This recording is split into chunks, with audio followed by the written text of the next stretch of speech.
Welcome back to another episode of Shifty's 49ers Talk. It's your boy Shifty coming at you with another one. Today we're going to be doing my fifth and final Mock Draft Monday. What a great series that it's been so far. First off, just want to give a shout out to you guys for checking out the videos, the likes, the comments. Love the conversation talking about the different prospects and where they should go and what direction we should go in. And before we do jump in to the last Mock Draft Monday of the 2022 NFL draft season, I want to give a little shout out to the Niners for that slight uniform adjustment. The saloon font, the three stripes, ooh, it looks really, really good. I think it's fair to say the Niners have arguably one of the best uniforms in football, and we just made it a little better. So love it. I'll definitely be picking up a new jersey. Feel free to comment on what jersey you think I should pick up. But without further ado, now let's get into the final Mock Draft Monday. Let's kick off the final Mock Draft Monday of the 2022 draft season. So for those of you who don't know, we do all 7 rounds of the 49ers picks. We'll talk about each of the players available at those spots, and then I'll give my reasons for which player and why I'm selecting the player at the various picks. Couple of things to note. Deebo Samuel is still with the 49ers. Alex Mack is leaning towards retirement. Should that happen, I believe we would bring in a veteran like J.C. Tretter, someone who's played a lot of snaps in the NFL. I think could very easily just slot in and fill in at center and do a really, really solid job. And I believe Shanahan really values that. At left tackle and at center, I believe he really values those veteran guys. We saw when Joe Staley retired, of course, we traded almost immediately for Trent Williams. So some of the needs that we have, I still think interior offensive line. I would ideally like to get a starting guard in this draft and then a developmental center in this draft. I like our depth actually at tackle with McKivitz, and I think Jalen Moore could ultimately be a long-term solution as a right tackle or even just a swing tackle. Looking at who's available right now, there are some very interesting options. We are now at the second round, pick 61 overall. Christian Harris, we don't need a linebacker. Fantastic player, though, although we might stay away from Alabama linebackers for quite some time after the whole Reuben Foster incident. Roger McCreary is a very solid cornerback prospect. While I do want to take a cornerback in this draft, I don't think a rookie quarterback is going to be starting. When you think about, we have Charvarius Ward, we have Emmanuel Mosley, we have Ambry Thomas, who got some play time last year. Dante Johnson is going to be a solid depth piece. And then we also have Darqueze Dennard, and then we have Diamador Lenore. So I think it would be really depth at cornerback what I like, but I don't think we absolutely need a guy, unless someone crazy like a Kyler Gordon fell, or maybe like a Trent McDuffie or something like that, which is unlikely to happen. Typically what I've been doing is taking a guy like Dylan Parham right here. He would fill an immediate need on the offensive line, but I'm actually going to go in a different direction. In this one, I'm going to go with DeMarvin Leal. So let's talk about DeMarvin. He is an awesome player. He would immediately replace what DJ Jones brought to the 49ers. Now, Leal's a little bit lighter, maybe 15 pounds lighter. He reminds me of almost like a Grady Jarrett. Now, I'm not going to put him on that pedestal just yet, but that kind of a player, explosive, penetrates gaps. He is a really, really good player, and then solidifies. And we have arguably the best defensive line in football. I mean, you could argue Washington, but I think we have arguably the best defensive line in football, and just adding to our strength with a coach like Kasorik, and who knows what's going to happen with some of these guys. Although their depth at interior defensive line is good, Kinlaw, still somewhat of a question mark. Maurice Hurst, a question mark. Kevin Givens, rotation guy. Ridgeway, rotation guy. I really like Eric Armstead, and I think he'll stay a lot more on the inside.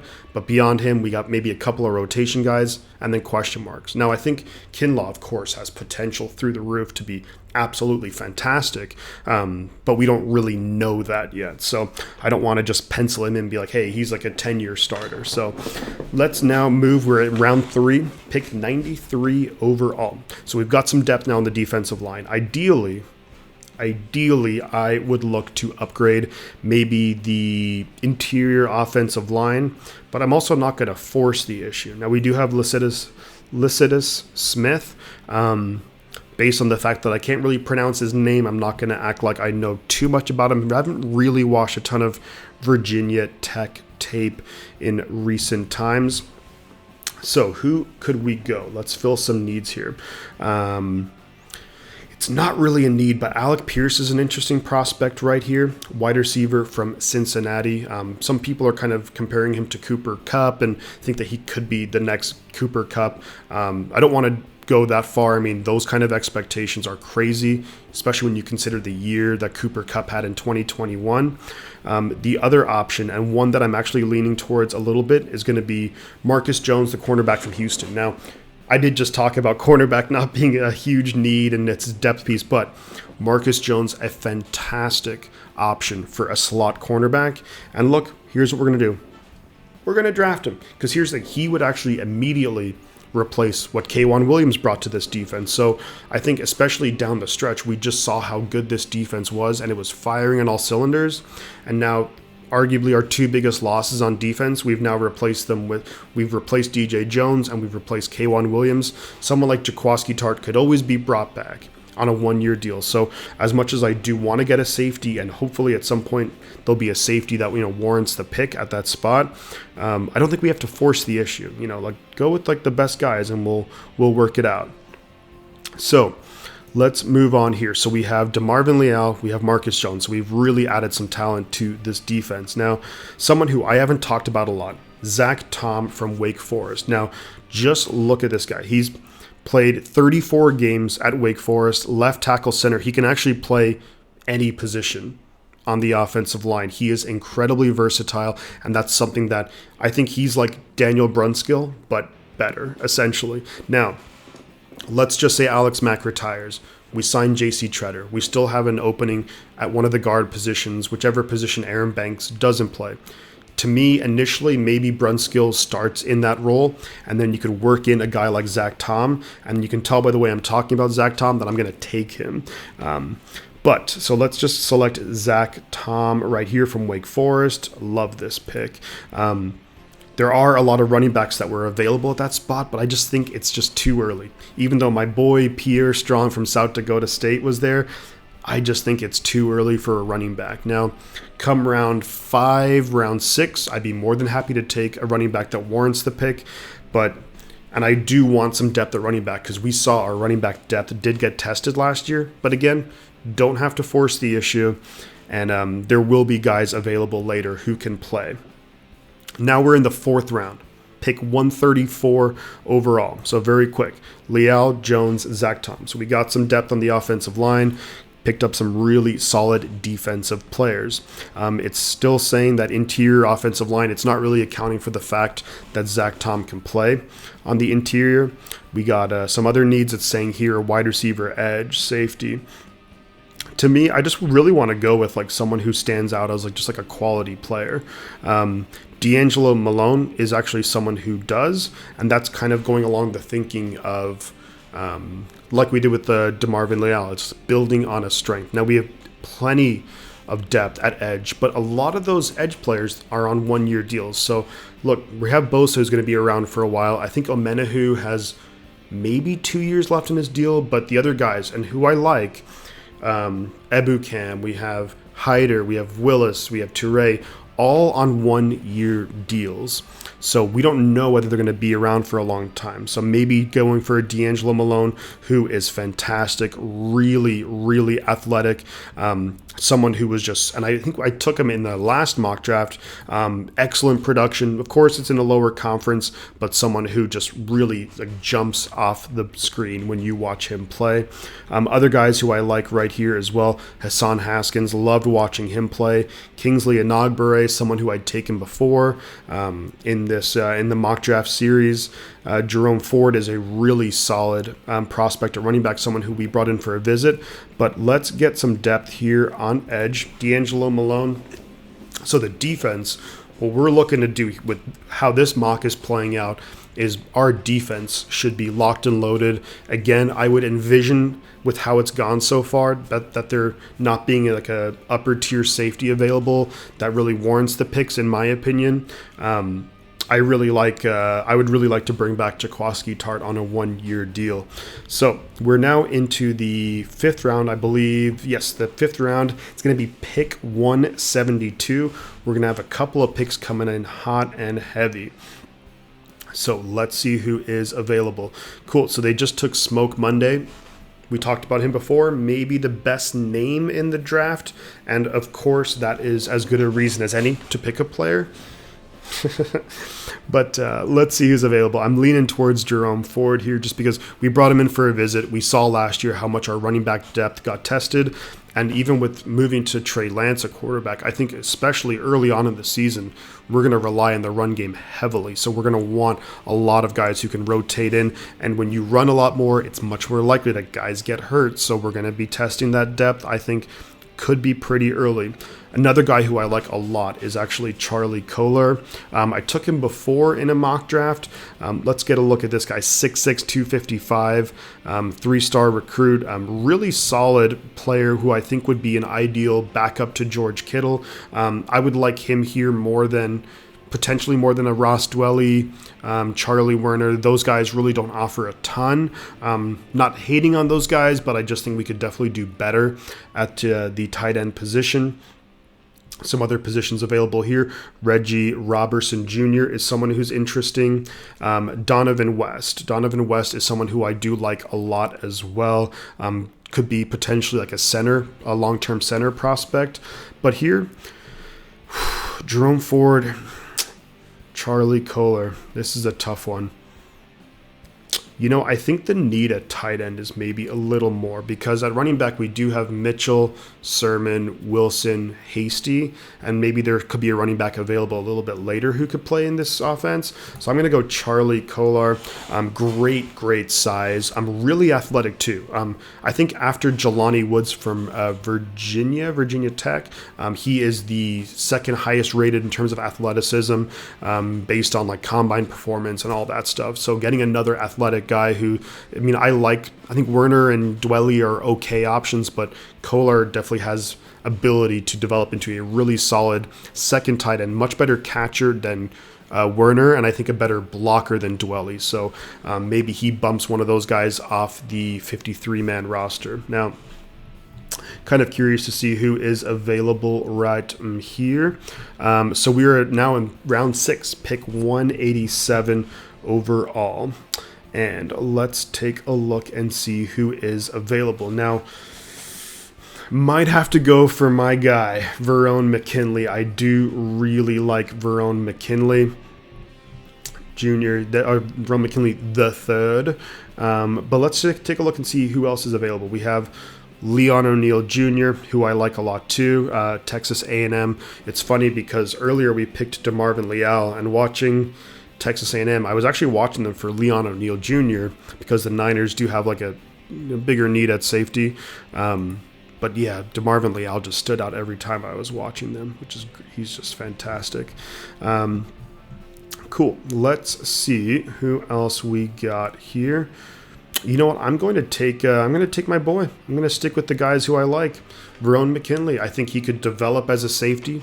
Again, in this case, we would for sure want to bring back Jaquaski Tart because I think with McKinley, it would take him maybe a year. He's a gambler, which is good and bad. Of course, when it pays off, it's really good because you get turnovers, and that's something that our secondary as a whole didn't really do that well last year. But of course, it also means that you could potentially be giving up big plays. So I think if we can get him accustomed to this defensive scheme, get him familiar with things, maybe he could take more calculated gambles as opposed to, needless ones.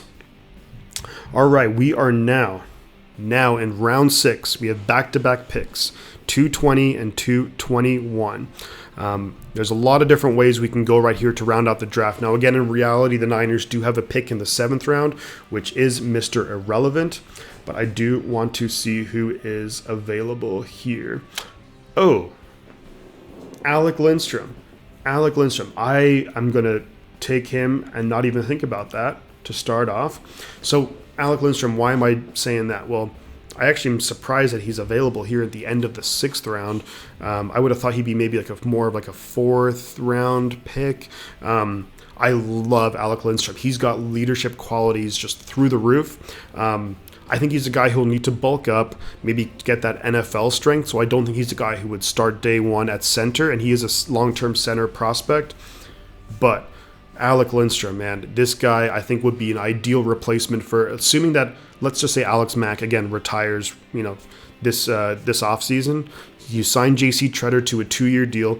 Let Alec Lindstrom learn the offense, learn all the calls, bulk up to NFL strength, and then in 2 years' time, seamlessly takes over, and we're happy.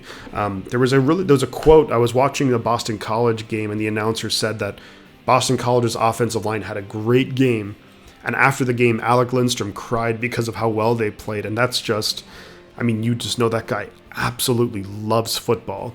And just an absolute leader, on that team. So I think this would be a great pick here. We got Zach Tom earlier. Now we get Alec Lindstrom. I think we've added some really nice pieces to the offensive line, and we're definitely going to be getting younger there. Now, where could we go right here again, in this mock, it's going to be our last pick. Tempted to go Leon O'Neal Jr., but we've already gone with our guy, Verone McKinley. Someone who I do like a lot in terms of a possible risk-reward if they're there, with Mr. Irrelevant, or maybe could be a priority undrafted free agent, is actually Bubba Bolden. This guy has had some off-the-field concerns a number of years ago, a little bit of injury concerns, didn't perform that well at the combine, but on the field, really, really solid player. Let's see who else. Kalen Geiger, great first name, by the way, just awesome. This one here, I think I might, Kalen Geiger, 5'10", 180. Oh, Charleston Rambo, Zonovan Knight, Kevin Austin. Yeah, some really solid names right here. Guys who I'm just really a big fan of. Sincere McCormick. I think we did not draft. Yeah, let's go. I'm going to go with, let's do Sincere McCormick. Now, UTSA, not a big school. Pretty young school, if I'm not mistaken. First off, fantastic name, Sincerely. But someone who could just be one of those late-round running backs that could really thrive in this Shanahan offense. Let's see, pull up Sincere McCormick, 5'9", 205. So he is a bruising running back. And if you look here, and this is what I thought, Kyle Krabs' opinion from the Draft Network is that he is a inside or wide zone heavy rushing scheme, which is exactly what we do. And it just gives us that late round running back, someone who could maybe perform and be a steal, like Elijah Mitchell was last year. Again, I think we're going to be running the ball a lot, especially early on, while we get Trey Lance accustomed to being the starting quarterback, and so our depth could be tested. So I think McCormick is a fantastic pick right there, just to round off our draft. Now, let's quickly recap the draft. We have DeMarvin Leal and Marcus Jones as our first two picks, both guys who fill immediate needs. Basically, they're replacing DJ Jones and K'Wan Williams, respectively. Although you could argue that defensive line is not a huge need for us, I think there's definitely question marks there with Kinlaw and Hurst Jr. Marcus Jones, slot back. Fantastic. I love it. We play teams that play 3 wide receiver sets, 4 wide receiver sets a lot. I think when teams move to that 4 wide receiver set, you'd probably see Charvarius Ward, Ambry Thomas on the outside, and then Mosley, and you'd see Marcus Jones on the inside. In 3 wide receiver sets, you'd probably see Charvarius Ward and Mosley on the outside and Jones on the inside. Tailor-made for that role is Marcus Jones. Moving down here, we kind of beef up the trenches a little bit. Zach Tom can basically play any position, kind of like I said earlier, a Daniel Brunskill, but better potentially. Initially, let's say we figure out the center situation, whether it's Mack or Treader. I think Tom could compete with Brunskill at one of the guard positions. Maybe Brunskill starts the season, and then we transition Tom in as he gets more comfortable with the offense and everything like that. D'Angelo Malone, depth piece at edge. I do like our depth edge, or depth at edge. But a lot of those guys, 4 of those guys are on 1-year deals, so who knows how long they'll be around. Charlie Kohler, really solid backup tight end option long term. To Kittle, extremely athletic as well. 5th round tight end. Last time we did that, I think, well, let's go with George Kittle. So I'm not saying that he'll have a George Kittle type impact, but I think he'll be a very solid guy. Verone McKinley, somewhat of a boomer bust guy at safety. I think given a year, definitely increases that chance of him booming. I'm a bit of a gambler, but incredibly passionate, really fiery on the field, and I love seeing that. I think he and Jimmy Ward would love playing together. Alec Lindstrom, long-term solution at center, regardless of whether it's Alex Mack, if he comes back, or if we sign like a J.C. Treader. I think long-term Mack is the guy there. And McCormick, depth at running back. So that is my draft. Of course, guys, like always, leave your comments. Leave your thoughts on who I took, guys who you would like to take in these spots. And then I'm looking to maybe do one more mock draft with a projected Deebo Samuel trade. And it won't be a mock draft like in this format, just guys who I would like to take at certain spots. So it won't be using a mock draft simulator, but I wanted to give my thoughts on a video, projecting a Deebo Samuel trade. With regards, and if you're still watching the video, with regards to the draft, I will be streaming the 2nd and 3rd round, so that will be the Friday of the NFL draft. The 1st round, I don't think I'll be streaming. I want to say I'm going to be working for some of it. And then for Saturday morning and Saturday afternoon, I will be streaming maybe round 4, possibly round 5, but then I will have to go to work. So stick around, come around for that. It's going to be a whole lot of fun. Again, thank you guys for checking out the series. And I'm going to say 2 things right now. You know what they are, the butt counts, and I'll catch y'all on the flip side.